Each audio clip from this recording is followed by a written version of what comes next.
5 विकेटों पर 202 run, England को 281 run की मजमूई बरतरी हासिल। बेन डकट और हैरी बरोक की नसीब संजरियां, अबरार अहमद के मैच में 10 शिकार। मुल्तान टेस्ट के दूसरे दिन पाकिस्तान टीम पहली इनिंग्स में 202 रन बनाकर आउट हो गई, जिसके बाद इंग्लैंड ने 79 रन की बढ़तरी के साथ दूसरी इनिंग्स में खेल के इख्तिताम पर 5 विकेटों पर 202 रन बना लिए हैं। अबरार अहमद ने जैक कराउली को 3 के स्कोर पर रन आउट, जबकि वलजैक्स को 4 रन पर बोल्ड किया। अबरार अहमद ने पहली इनिंग्स के बाद दूसरी इनिंग्स में भी जो रूट को 21 रन पर कीच आउट कराया।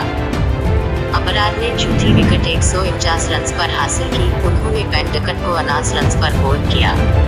इंग्लैंड को 5वां नुकसान 155 रन पर हवा जब बॉलीवुड 4 रन बनाकर रन आउट हुए। उससे कबल मुल्तान क्रिकेट स्टेडियम में खेले जा रहे मैच में कौमी टीम ने 2 विकेटों के नुकसान पर 107 से इनिंग्स का आगाज किया था। हम कप्तान बाबर आजम 142 के मजमूए पर 75 रन बनाकर पवेलियन लौट गए, जबकि सऊद शकील की मज़ाहमत भी 63 रन पर दुम तोड़ गई। ये मोहम्मद रजवान को 10 रन पर बोल्ड, जबकि मोहम्मद नवाज को 1 रन पर कीच आउट कराया। पाकिस्तान के 7वीं और 8वीं विकेट 169 रन पर गिरी, जब आगा सलमान 4 रन और मोहम्मद अली सफर पर जो रूट का शिकार बने। कौमी टीम की 9वीं विकेट 10 रन के इजाफे के बाद गिरी, जो कि मार्क वुड ने हासिल की। उन्होंने जाहिद महमूद को सफर पर LBW किया। पाकिस्तान की आखिरी विकेट मार्क वुड ने हासिल की। उन्होंने फहीम अशरफ को 22 रन पर आउट किया।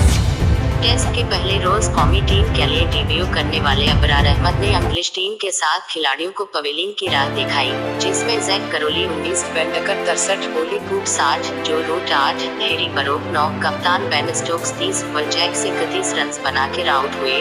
जाहिद महमूद ने ओली रोबिन्सन, जैक लैच और जेम्स एंडरसन की विकेटें हासिल की। कौमी टीम ने बैटिंग का आगाज किया तो ओपनर इमाम अल हक सफर, जबकि अब्दुल्ला शफीक 14 पर विकेट दिलवा बैठे थे। कप्तान बाबर आजम और सऊद शकील ने 90 रन की पार्टनरशिप कायम की, ताहम बाबर 75 के इनफरादी स्कोर पर रोबिन्सन का शिकार बने। दूसरी जानिब कौमी टीम के नौजवान फास्ट बॉलर नसीम शाह और हारिस रऊफ इंजरीज के बावजूद मुल्तान टेस्ट से बाहर हो गए हैं। वाज़ेह रहे कि कौमी टीम में 3 तब्दीलियां की गई। अबरार अहमद आज डेब्यू करेंगे, जबकि नसीम शाह और अजहर अली की जगह फहीम अशरफ और मोहम्मद नवाज को प्लेइंग 11 का हिस्सा बनाया गया है।